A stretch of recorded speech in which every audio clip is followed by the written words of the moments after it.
Sigurado pero may mga nanay din, "Ate pabili ng Star." Ayoko kasi inaate mo ako, eh. Ayun. Hipota, halos "Uy naghihirap na nga sa uutangin pa kita." Nag-uutang na nga ako. Ay sabog ka ba? Charot. Manang putang ina. Bakit manang? Pilosopo. Hala, sorry po. Nasasaktan ka ba? Naiwan ka ba sa ano ba, lumang tao ka ba? Joke.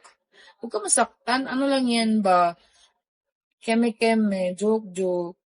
Pag masaktan ka, ibig sabihin yan, ano ka, napanglumaan. Napaglumaan. Charot. Basta may free kiss. Ayoko mabaho ka. Charot. Joke lang po. Alam niyo, ba't niyo ikakasakit sa yung sinasabi ko? Joke lang naman yun.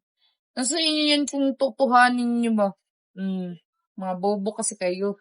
Tsa. Boo. Kung ikaw tindera dito sa malagi pupak yun lahat. Talaga bumili ka nga dito. Ay, na para makapagkumpara na ba? Tingnan ka. Huwag na kasi ay sa buhay ba?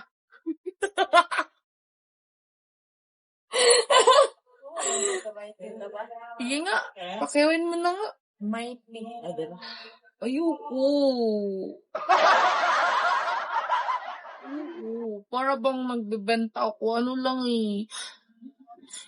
Charot. Lugi ka. Di mo naman ako maiet. Kailangan basta Bisaya. Ervog ka lang ti. Alam mo ba pantanggal ang ervog? Turuan ko kayo. 'Di ba may mga pinto kayong lahat? Alam naman wala. Putang ina. 'Di ba? Ang gawin niyo dahil kayo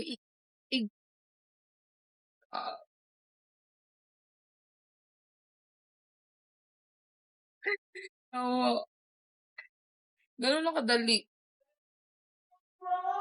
Kumaervugan kayo dyan ba? Mahirap kasi mag-adjust lagi. Parang bang ama kayo? Nakapagod ba? Ganun lang. Sasabi ba?